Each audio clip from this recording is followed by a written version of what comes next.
We all want to feel peace in our lives. Peace in our choices, our beliefs, our relationships, and our environment. I've learned that this desired contentment is often found through holding on to less. When we pare down what we own, what we consume, and what we value, we're left with what's intentional, a personalized curation of what is important and true and useful to us. I'm Shannon Leyko, and you're listening to Paring Down, a podcast aimed at helping you declutter not only your home, but any area of your life that's overwhelming. Here, we're having interesting and honest conversations about the physical and mental clutter that drowns out what truly matters to each of us. And together, we'll learn how to pare it all down, not for the sake of perfection or becoming rigid, rather so we can move through life with less overwhelm and more joy, wisdom, and peace. Hey guys, I've got a treat for you today. I'm talking to Aubrey High of the Reclaimed Home, and gosh, she is just such a kind and gentle and faithful woman, and I know that you are going to leave this conversation just feeling really warm and inspired and not bogged down by shame or judgment, but really like lighter and free. And it's why I absolutely love talking to her. I'll tell you a little bit about her before we dive in. So Aubrey is a mother of 3. She and her husband just celebrated 19 years of marriage. And Aubrey and her daughter Bree are both certified organizational specialists and have a business called the Reclaimed Home. Through decluttering, organizing, and cleaning, they work with clients to reclaim their home so it can be a place of peace and healing. Oh, doesn't that feel good? We all want just to reclaim our space and make it somewhere where we feel empowered and happy and cozy and comfortable. And sometimes it feels like our stuff has claimed our home for itself. And she's saying, no, you can reclaim the peace that your home can offer. And I just think that is so beautiful. And it's so cool. She does it with her daughter.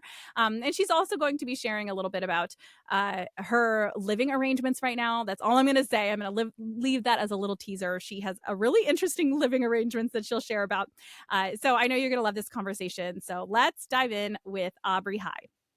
All right, we are here today with Aubrey High from the Reclaimed Home. Aubrey, hi. Thank you for coming on. Oh, hi, Shannon. Thank you so much for having me. I love your podcast. I'm a faithful listener, and I love that you keep us laughing and learning. So I'm super, super honored to be here today. Thanks for having me. Yay! Well, you are most welcome. And I am still giggling because you guys, Aubrey and I both logged in. We have like a 9 a.m. meeting set, and we both log in at the correct time. And we're just waiting patiently for the other person to get there. And I see this black box on my screen with a big A for Aubrey. So I know she's probably getting ready, and she sees the same thing. And finally she texts me and she's like, I'm going to go take a quick potty break. And when I get back, I think we'll be fine. And we realized that there was like technical difficulties, and we were just both sitting there patiently waiting for the whole thing to start. Waiting for the other. But hey, the classic technique, turn it off and back on seemed to work. So totally. I'm sorry, I'm taking a big sip of my chai, which is also you guys, I'm sorry, this is probably not exciting for you to hear as I kick this episode off, but I'm drinking a chai, and Starbucks gave me a big straw for a little cup. And I keep almost like poking myself in the eye. So that's why it was not a very smooth sip. I tried to do it without like the listeners knowing I was taking a sip, but I almost poked my brains out. Anyway. Okay, so let's actually talk here. I'm sorry, Aubrey, for this very manic energy at 9 a.m. Oh, I love it. Oh, good. Okay, so would you let the people know, even though I just kind of gave your bio, would you tell everyone who you are and a little bit about what you do? Sure. I am a wife, happily married to, I think by the time this releases, 19 years. We will be married for. So I know it's really big. 1 year away from 20. So we're super thankful. Mother of 3, ages 14, 13, and 11. And my 14-year-old is like taking driver's training this year. It's very surreal. It's getting real, folks. And then my daughter and I, the 14, almost 15-year-old, she and I are both certified organizational specialists. And we started a business called the Reclaimed Home, where we literally just are so privileged to go into clients' homes and help them reclaim their homes. So we've worked anywhere from with minimalists ranging to, I'd say borderline hoarders, people with cognitive impairment, people recovering from medical trauma or abuse and divorce. And we are just so privileged to be able to do that, and so thankful to every client who has let us in. That can just be a very vulnerable thing because our environments do often reflect what's going on in our lives. And so we love that. I mean, our dream is just to help everyone have a home in the midst of this broken world that can be a place of healing and hope for them and their family. So Wow. we absolutely are so privileged to be doing it together. That's been really a special journey, and that people are letting us in. So, Those stories behind why someone's home can get to a point where they really need help from someone to be less overwhelmed are so deep. yeah, I actually just really appreciate you yeah, leading with that, because we often think maybe there's something wrong with us, or we could put judgmental lenses on or whatever. And to remember that the human experience is so deep and often so painful, and that can oh, just show up in our homes. And yes, I'm just so grateful that you obviously lead with such love and such lack of judgment. And it's so cool that your daughter, it does it with you, not only because of what that does, I'm sure, for your relationship, but also exposes her to humanity, because there's truly, nothing more honest, really, than walking into someone's home, especially when they're willing to tell you their story yes, as to how they landed where they did. And for her to hear that at age 14 or 15, or is that 14? Is that how old she yes, is? yes. She's almost 15. Yes, she's Almost 14 15. right now. Yeah. Yeah. That's what a gift you're giving to her in that sense, too. And I'm curious, where did your story start? Like, how did this become such an important thing in your life that you wanted to turn it into a career and become certified? Like, what's your why?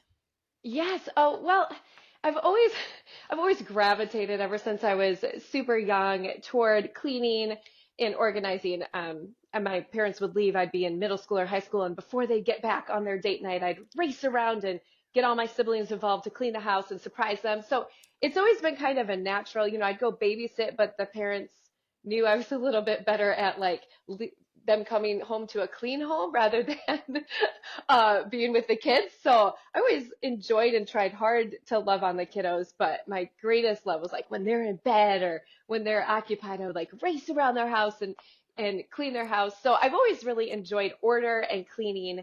But I think where this just became such a passion for me was in my own journey. I got married really young, and I'm very thankful for my husband, but he was older. And so I got married when I was 19, Oh, like and really young. like really young. Like Like your parents might, 19. like, did your parents almost have to sign a permission slip to let you get married? Like, we're close.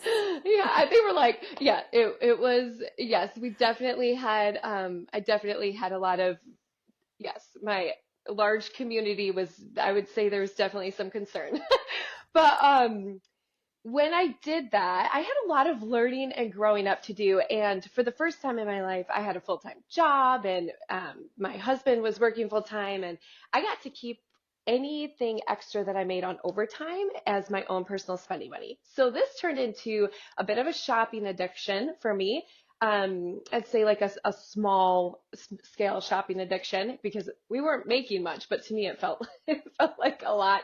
And so I just raced to make our home, the home I thought I always wanted, brought a ton of items in, loved clothing, always loved fashion and trying, trying to be in style. And that just turned into over the years, not understanding that I'm sure somebody told me, but I just did not understand that stuff is not neutral. I didn't understand that there was a cost that didn't involve money to everything in my house.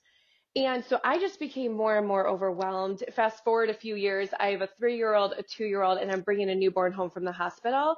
And all the baby stuff that we were either gifted or got, was so overwhelming to me. Our first home was like a 900 square foot home, and we had a bit of a basement. So I guess it was maybe a little bit bigger than that with 2 infants. And then we moved to a different home right before I brought my third son home. But man, we had acquired so much, and I was not getting rid of the items, definitely not at the same rate. And as I was bringing things in, and I always kind of, for some reason, had heard this other message or believed this other message that it is actually being responsible, to keep and manage all these things because you might need it someday. And now you can provide for your family and your kids will be happier with this, that, and the other thing. And well, you could start teaching them their colors, at age 2, if you get this puzzle and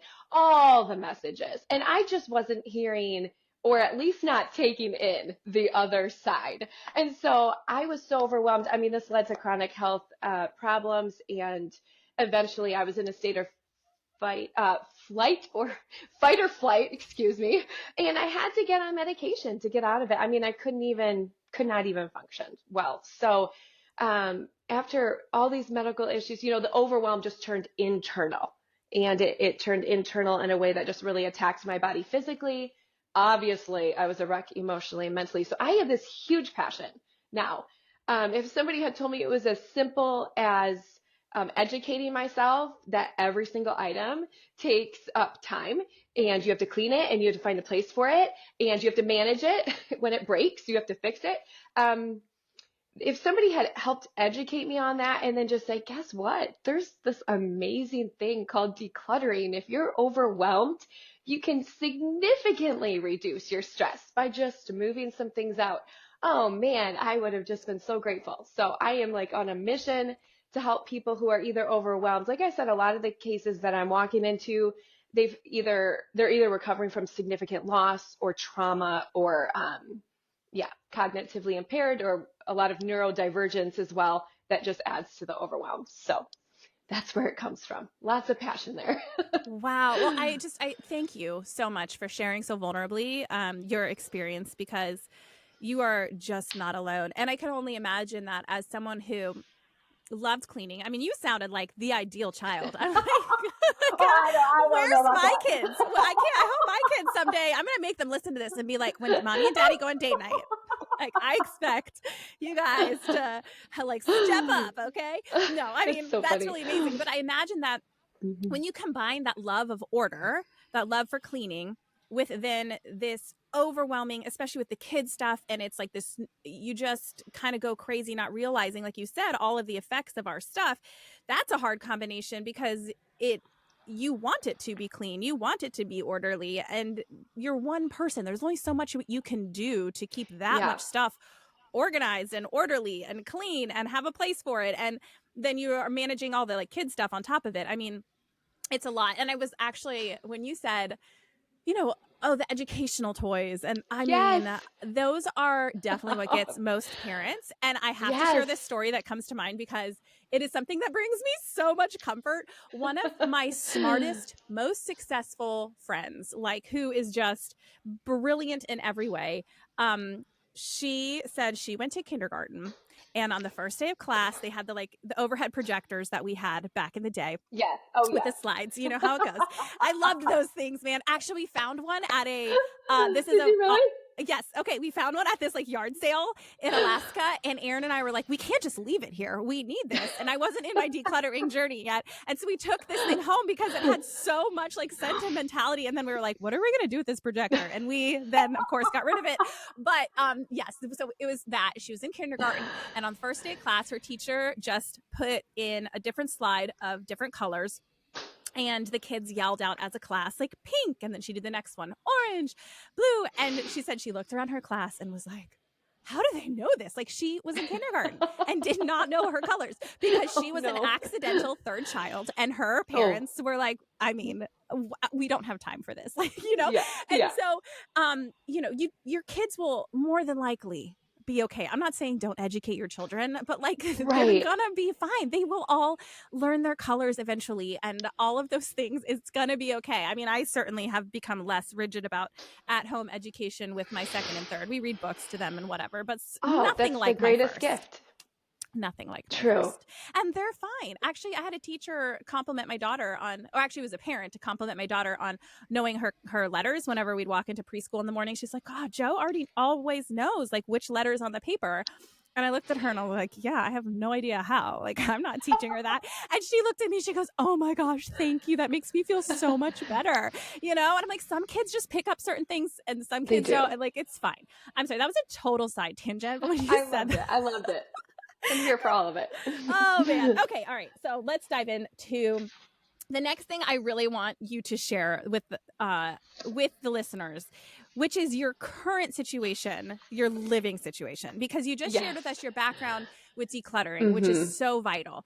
And now that has really come into play based on how you live now. So please tell everyone what your living situation is. I don't even know what to call it. Yes. Your living arrangements. Yes. I know. I know. The best we actually call it sharing hope, and I will compound, which is a terrible. It makes me think of the worst connotations, but yes, a lot of people call it a compound. But yeah, basically, right before I had my third baby, I mentioned we moved, and I moved intentionally right next door to my mom because, as I said, I was really struggling, and I'm so thankful that I have supportive parents who are in state and who are here and who want to be involved. And what ended up happening is I just felt more and more aware that I was the only child married with kids, and I lived next door to my parents. And my husband, we are the only child in state in with for his parents. So what I started to observe and become aware of was that the three of us were all separately on different plots of land, 3 acres, 2 acres, whatever. And we were all struggling to maintain these properties and our homes, these massive homes. And they're both empty nesters now, both the parents. And we are, trying to raise our children. And what would happen is anytime anyone would go on vacation, then, we're all like watching two homes a lot, right? Oh, they're gone for a month camping or they're gone to Africa, and we would be watching multiple homes while even struggling to even maintain ours. And so as I started to become aware of this, at the same time, the Lord was kind of, I should say, I am a disciple and Jesus follower, and I love the Lord. And he was very much just showing me a piece of my heart that I love to do life on my terms and I love to be self sufficient and I want to do what I want to do. And I have a very strong belief behind why I do what I want to do, kind of showing me my self sufficiency and convicting me of that, and kind of encouraging me toward this interdependence, where just like when I got married, I was, that self sufficiency ran up against the wall real quick. When I was a mom, there was even more sacrifice and interdependence, intertwining. And I just felt like a very strong vision from the Lord to think about our parents and considering an interdependence and considering all living together. Quick caveat, my mom did used to work for my husband's dad before we even started dating. So they knew each other. He was her boss. So there was relationship and overlap before we even started dating, which really helped the situation. Might have been tricky, you know what I mean? If nobody knew each other. So anyway, we really felt that vision from the Lord. We started having fun with the dreams. I'm a huge dreamer. I'm like, yes, give me all the dreams. We started looking at houses with everybody. But until COVID hit, it was more of a fun dream. And when COVID hit, right around that same time, my father-in-law was also diagnosed with Parkinson's. And so all of a sudden, this dream that we all truly did desire became more of a, you know what, this would be an awesome reality. And the Lord directed us to a house. He also sold all of our houses within like a week or two, which was insane because everything was shut down. My house was bought sight unseen for the amount that we actually needed. We were very thankful for all the roadblocks that were in the way because the Lord just knocked them all down and it was so clearly his dream and his direction. So we are now all living together. My in-laws, my family, my 3 kids, my parents, and our last names are High and Pearson and scrambled together.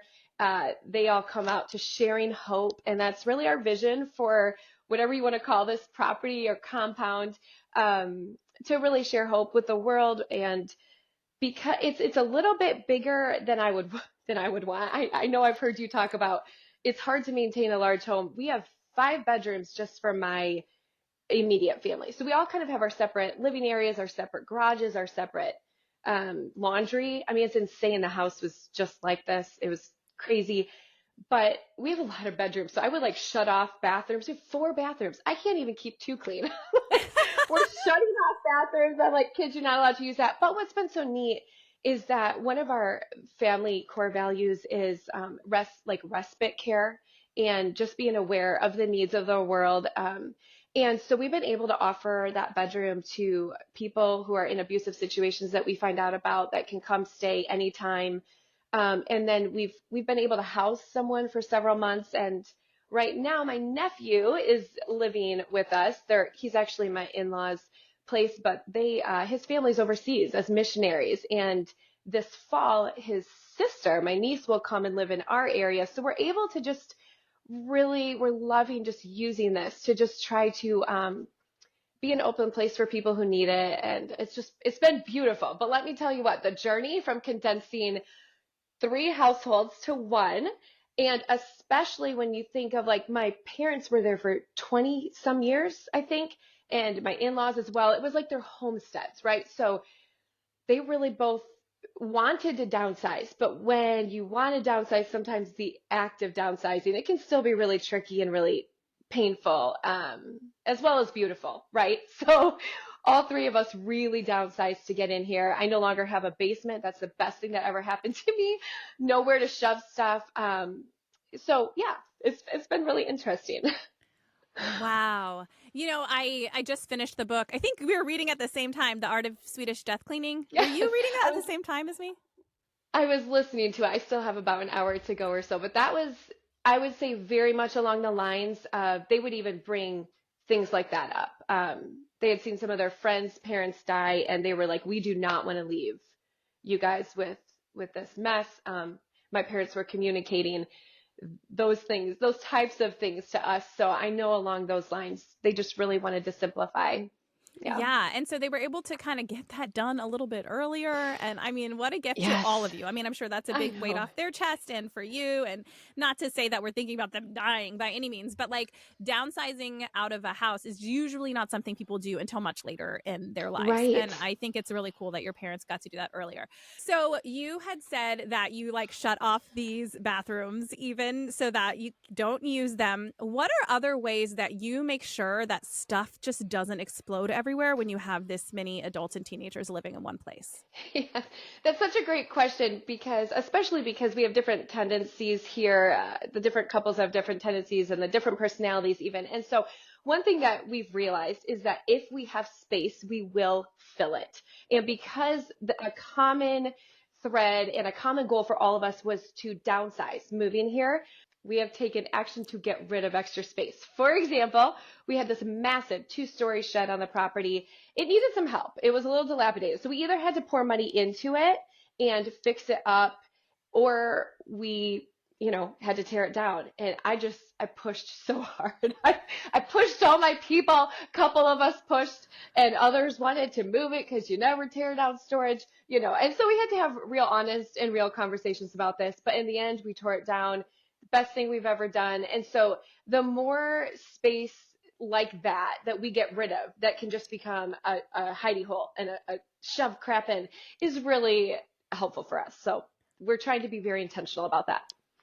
I love that so much because it's so true. We feel like if we have space, it's wasted if we don't use it. And like, is it though? Like, really? Is it wasted or do we just not need it? Like, that's such a good point. And I think that we have this fear. It's a scarcity mindset. What if we need that space for something, right? But instead of being like, or we could just make sure we don't consume so much that we would need that space. Those are the 2 options, right? Like you don't have to be afraid of filling something up if you know that you're in power of not bringing in more, I think that's a very smart way to do it.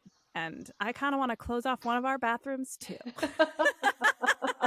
I'm over it. In a sense, I kind of have. Actually, we have a bathroom right across from my daughter's room and then one that's attached to my oldest son's room. And we made the one attached to my oldest son's room the kids' bathroom, even though the one is right next to Josephine. I'm like, I don't want to deal with two kid messes and two, they're gross. They Uh-uh. get everything everywhere. So I'm like, you guys go in there, and I shut that door, and that one is for guests. And so I really never have to worry that we don't have a clean bathroom for guests when they come over, because nobody uses that unless there's a guest here. So I'm all about that life. So I'm curious. So the downsizing, I told myself, by the way, I was going to stop saying I'm curious so often on this podcast. Oh, I And you love guys, it. okay, it drives me crazy when I'm like, Shannon, are you Does really it? that curious? But I am. I'm like, I want to know more. Anyway, so the downsizing, I have no doubt was definitely an experience in decluttering. I'm almost more curious, how do you handle the other people's stuff in your house? Because I already struggle with my 3 kids and my husband's stuff, and now you also have 2 sets of parents' stuff and visitors. So like, how do you not let that drive you crazy? Yes, that's a really great question. And before we moved, I just knew it was going to be really important for me to have boundaries and to have my own space and for all of us to be in constant communication. So we'll do like a monthly sharing hope meeting around a dinner table. It's awesome. Anyway, um, we started out from the beginning. My husband's amazing. He has amazing categories, and we just established what's my space, what's your space, and what's our space with everybody. And that was really helpful just to have. I mean, it sounds like we're going to kindergarten, but it was awesome. It was really helpful to have those categories to think in. Also, we have completely separate living spaces, but as you can imagine, the yard is very much common space. And sometimes those spaces do overlap out of necessity for certain things. When we entertain, it's very much an entire compound thing. And so, yeah, it's not even just with things, right? As you alluded to, it's with time and commitments, because if somebody is having 5 families over to dinner, my poor in-laws live below us, and we sound like a herd of elephants up here. I mean, it is insane. I have 2 almost teenage boys constantly wrestling, like bouncing on balls all the time. I homeschool. That's another part of our story. So we are here and we are loud. So yeah, we have to even communicate about commitments. Throwing my nephew a graduation party last year, for instance, really involved not only when that party was going to be, but all the prep to get everything Of ready, right? course. Oh, Yes. so lots of communication, and the yours, mine, and our space really helped. Let's see. Yeah, I think the biggest thing too is the prayer's been a big part of that. And my husband and I have to work harder than we've ever had to work to be on the same page. So if he and I are on the same page, then we can move as a team to communicate any needs or vision. But there's a lot of grace involved, right? I have to offer grace, but the poor grandparents have to offer grace all the time. I mean, my kids are living in their heaven, and I realize we are so incredibly blessed. I have many friends who, wish their parents could be involved or care. And but yeah, they're mowing. They'll be mowing outside and have to stop every 5 feet to move a golf ball or a golf club or a hose I've left out trying to grow grass somewhere. So there's just a lot of grace involved, and we all have to be willing to be interdependent, to be constantly met with yeah, 6 individual adults with their own desires trying to live together. We all know how wonderful and yet challenging marriage can be. So adding 4 more adults on a property is yeah, definitely something we have to process through. I think the coolest part is hearing the success of sharing hope is in intentionality. Like that to me is what I'm hearing. The reason this works is because you have intentional communication, intentional boundaries, intentional teammate status with the person who's most important to you on that, Yeah, compound, yeah, and intentional grace, saying like, I know ahead of time I'm going to have to give grace and receive grace. Like all of that, it's just so thoughtful and purposeful. And it doesn't sound like you're just going in and hoping for the best. You're really having Yeah, this yeah. plan to live intentionally and make it work for you guys. And I mean, exactly what we're talking about when it comes to decluttering is so that you can live this life of intention. What do I want to keep? What really is important to me? How do I want my life to look, right? These are all questions that it sounds like you guys are constantly talking about and Yes. discussing with each other.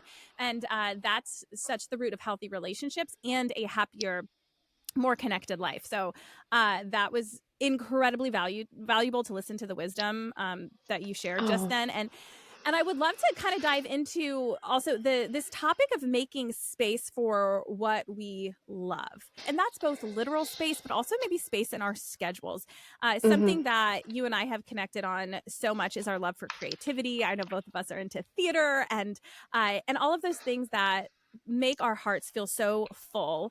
And so I would love to hear from you. How has owning less and consuming less allowed you to do more of what you actually love? Yes, it's been huge and really, truly the only way I'd be able to do anything right now at my current stage of life like theater. It because maybe as I alluded to before, but talking about every item has a cost to it, and so my husband and I were just saying I think we've at least downsized probably at least 50% of our possessions, and we're still going strong because every item we understand now does cost us time to manage, to fix, to clean, to put away. And so that's a massive amount of time that we have gained back and reclaimed eh, because we've just decluttered. Not only that, but my brain isn't so pinged by everything in my environment. We've really simplified our environment. And so those two things, having more brain space has allowed me to pursue my creative outlets and having more time. So it's really been a combo, and I'm so thankful. Yes. I mean, those are the two things we need, right? Like, we need the mental capacity to do more, which is why, like, Yes. I always tell moms in the newborn stage, like, be gentle with yourself. Your brain is so full of baby stuff. Oh.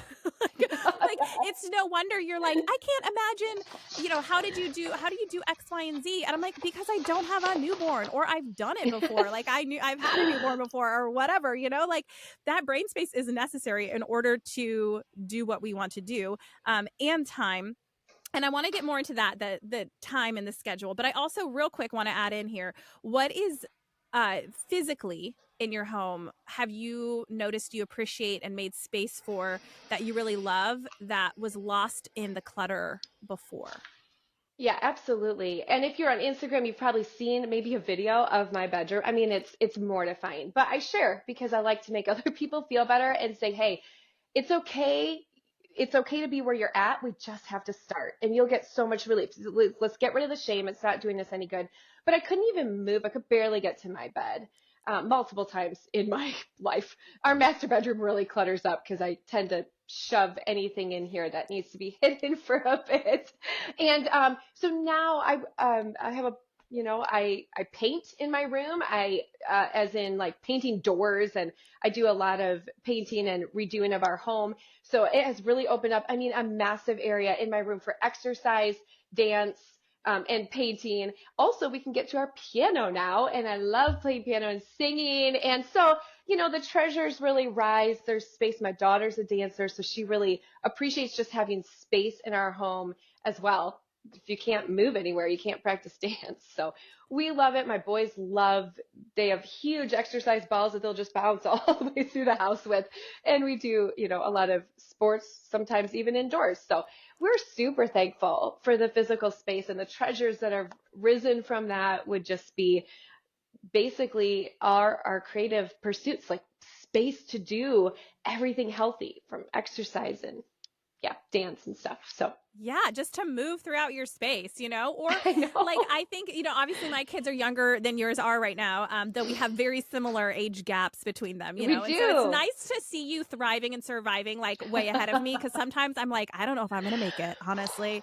Uh, hmm but, one of the things I've noticed around our house too is like, because we've decluttered decor and we've decluttered so much, my son, when he will make these little hammerhead drawings and he'll cut them out and he'll tape them on the wall, they don't stress me out. I actually really enjoy seeing, oh, there's a hammerhead on my door today, and it's so cute. And you can Aw. really, it does make space for the things we love, even if they're not like fancy or whatever. We get to focus on the things that truly matter when we pare down the rest. Like, I don't have a lot of decor that's just like cute TJ Maxx things that I found, Yeah. but I have this amazing painting of our backyard from when we lived in Alaska that's up on the Mm, wall. I have a huge picture of my grandfather and me when I was like in middle school, like a silhouette of us with the sunset in hmm. my backyard growing up.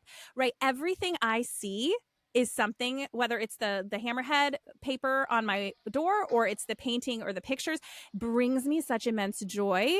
Versus when I had little picture frames of all these, I still loved my kids' faces, but I had little picture frames Right. everywhere of them, and I had this cute little knotted decor here that I found that is supposed to look cute, and all of this stuff, and then I don't really appreciate any of it because it's just so much on my eyeballs, So versus having much. these big staple pieces. It's so much better. But more importantly, more important even than that, I would say, is what you mentioned about having more time and brain space to really do what you love. So, on that note, like, why is it important for adults and especially moms to have a creative outlet or just something for them? Yes. Well, I really believe that we were created as a person, first and foremost. I think being a mom is an incredible privilege, but we are not first and foremost a function or a role, right? We're first and foremost people, and we were created by the most creative God. And He's just given us all unique gifts that I think all that in turn He would love us to develop and bless the world with. And we're multidimensional people. I remember I really stepped back from all creative pursuits because when I was a young mom, I felt like it was selfish and I was already failing my kids and I don't want to take any more time away and I really need to pour everything into them. And I really stepped back from all things. And I remember the first time I got back into theater, my husband just looked at me and he goes, "We have to fight for this. Like, you've come alive again." And I just think, I love that word alive. Like, we are multi-dimensional people. And when I tried to condense it down to I am only a mom and I am only here to serve, that's an incredible privilege. But there's so much more to me as a person. God has created me in such a bigger way with more dimensions. And so we come alive. I think it's so important to recognize that. Oh my gosh, I actually have shivers. I wish you could see through the screen. My goosebumps. Because it's so true. I feel like this podcast has done that for me, and Oh, writing a good. book before this have done that for me. It just reminds you of those pieces of you that are so unique and so beautiful that can easily feel like we lose them when we are focusing on our kids. And I don't say that as a bad thing. I love focusing on my Right, kids. right. But there's, like you said, it's multi-dimensional. Besides your physical possessions, like, have you cleared other things out of your schedule, decluttered in that sense, in order to make room for what you love? And how was that process, if so?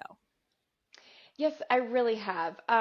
I think just a lot of commitments to, especially when we're in the time of theater, as you know, it can be really a lot of rehearsals and a lot of time. So especially during those months, we have to be really intentional. And I'm not really doing a whole lot with, there's people I mentor or people that we get together with as couples. I'm not really able to do a whole lot of that during that time.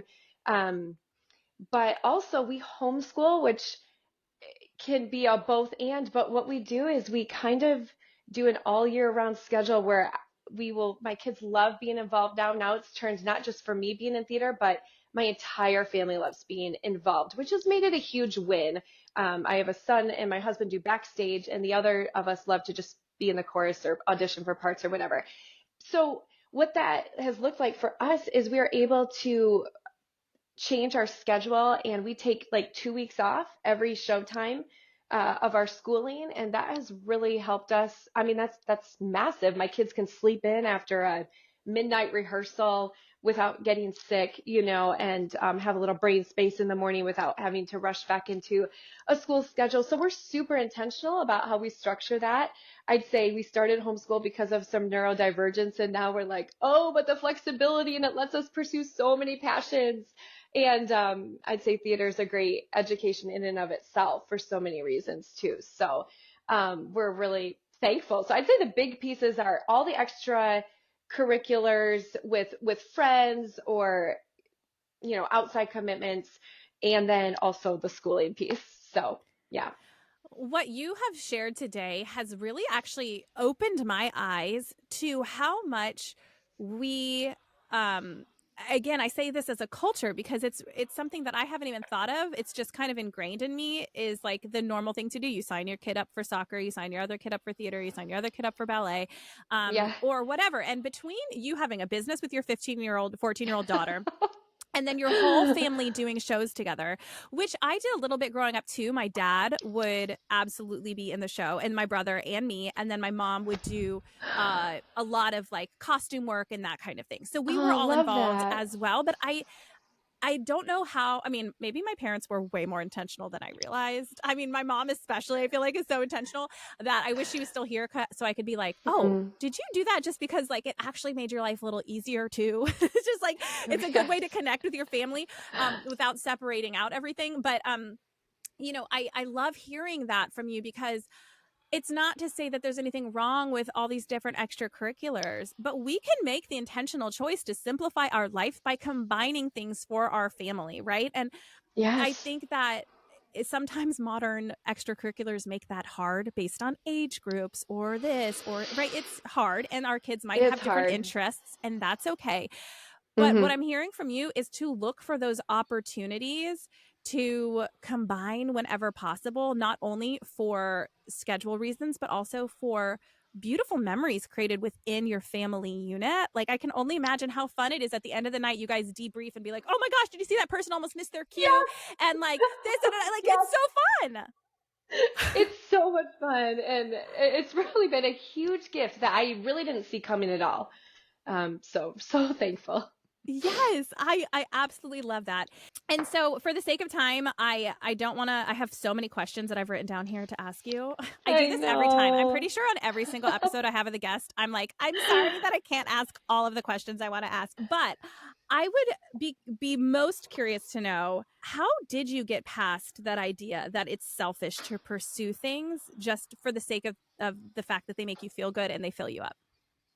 Yes, that's a great question, and I do believe, I just believe in a God who gives good gifts to his children and who delights in us as we delight in his good gifts. I believe that every good gift is a reflection of the giver himself, of God, and to taste and see of God's goodness and delight in those moments is such a gift. I think the selfishness for me might always be there. Like, I might be wrestling with, well, I want, some recognition, or I want to do this for me. But to enter into creative pursuits with intentionality, as we've discussed, and thoughtfulness, and in line with the vision that God has given my husband and I for our family and our community, if that's in place, I think that, yeah, we have a good God, and he Mhm. delights in us delighting. I don't know if you're familiar with Eric Little, who used to run in the Olympics, and he was a strong Christian, and his sister, you should stop and just be a missionary, and you're wasting so much time running. And he just said to her, you know what? When I run, I feel God's pleasure. And I just think Mm. that's a beautiful quote, just to remind us that we have a God who really truly takes delight in us. So Oh gosh, thank you for sharing that, because as obviously someone who is a Christian as well, I think that there is this maybe more so like a cultural view of Christianity that you make yourself smaller on yes. God's behalf.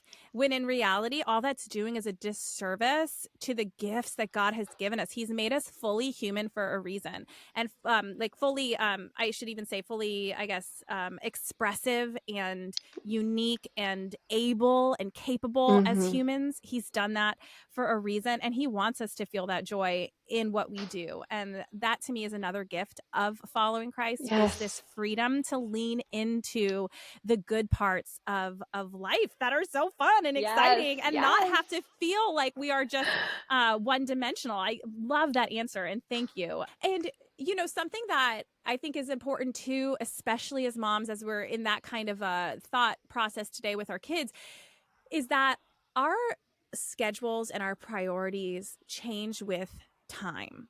Hmm. And I would love to hear from you. What would you do differently looking back at when your kids were younger and what your schedule looked like then and what you prioritized then? What would you do differently now? If I could go back. Correct. Sorry, that was a weird way to say that. No, no, Yes. no, no, no, no. It was great. I just want to make sure I'm understanding. I think what I would love to say to myself would just be pressures off, and just to know like it's okay, God's got you, and lean into what you need, lean into the personality God has given you.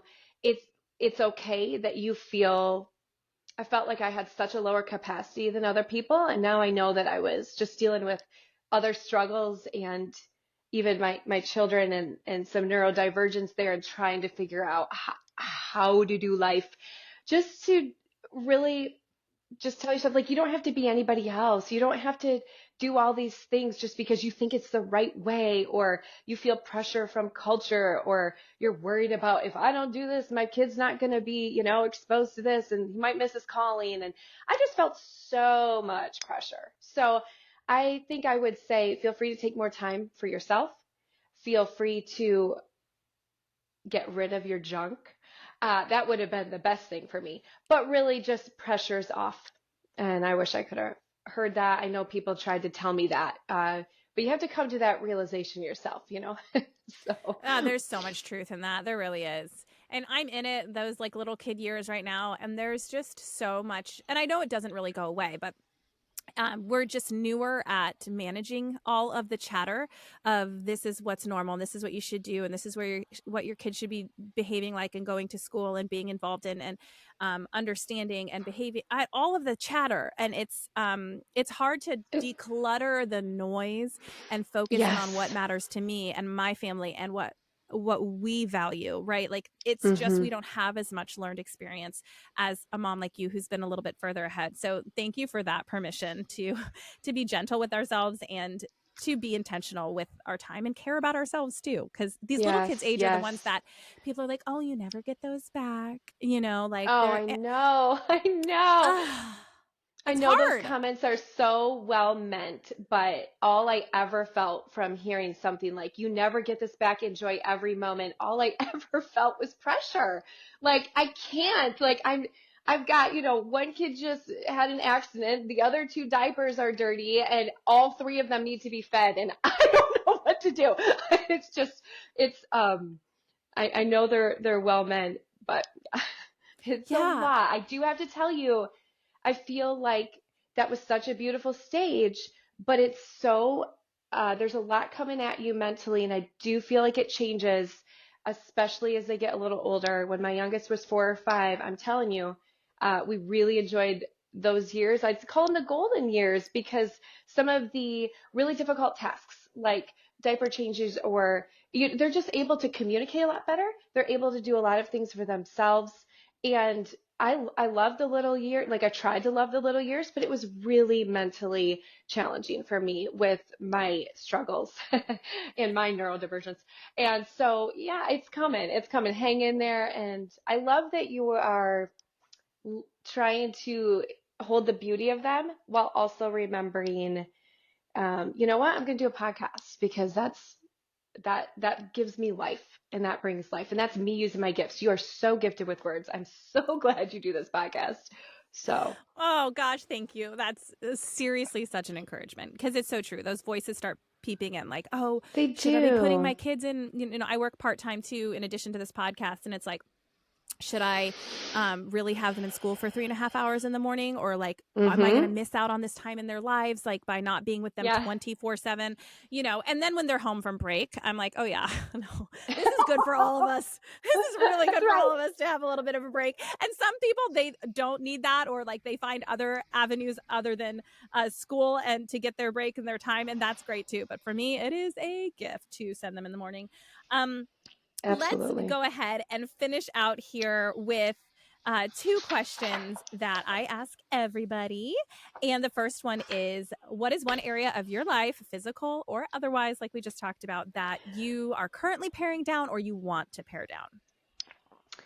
Great question. My husband and I, for years now, have been so helped with 2 categories that we are always trying to pare down in our life, and that's our addiction and tendency toward comfort and consumerism. So those 2 C's are always in my head. What that looks like for me today is I have a bit of a health journey to be taking and doing better with in terms of like food and exercise. We're still paring down our physical possessions of our home. As we grow in awareness, we keep realizing more that we can let leave. So those are some things we're trying to, yes, pare down and also be more intentional with. So Oh, paring I down love it. consumerism, unintentional watching of shows and Netflix, paring all the, all that down. That's great. I love that answer. And what's something that you are looking forward to in your life right now? Oh, I'm super excited because I wasn't able to do like a winter show this year. And this Sunday, our church kicks off our musical for our Easter season. So I'm super excited to go to that meeting and hear what we get to perform and yeah, start that process. So I'm so excited. Yay! So, Ah, that creative outlet right there. It's perfect. That's great. All right, Aubrey, I am so, again, grateful that you came on today. I feel like we covered a wide breadth of topics, but I also feel like there's just this overlying message that comes through with everything that you say. And that is just being intentional and being gentle with ourselves. Like those 2 things really shine through. And just, I know everyone is going to take those and carry them in their heart, hopefully not only throughout this week, but I really hope it sticks with people for the long haul.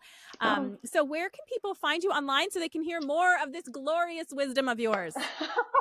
Yes, I'm at the Reclaimed Home Co on Instagram and also have a website under the same name, thereclaimedhomeco.com. So Okay, and I'll we make will. sure that those are in the show notes. And again, thank you, thank you, thank you. Thank you, friend. Thanks for having me on. You just listened to an episode of Paring Down with me, Shannon Leyko. If you enjoyed the show, it would mean the world if you can leave a review wherever you listen and share this episode with a friend. Those reviews really are what keeps a podcast on its feet for the long haul, and I will read every single one with a huge smile on my face, so thank you ahead of time. If you're watching on YouTube, don't forget to hit subscribe. Also, be sure to follow along on Instagram at Paring Down Podcast, where I offer lots of tips and inspiration for paring down, along with what's new here on the podcast. Till next time.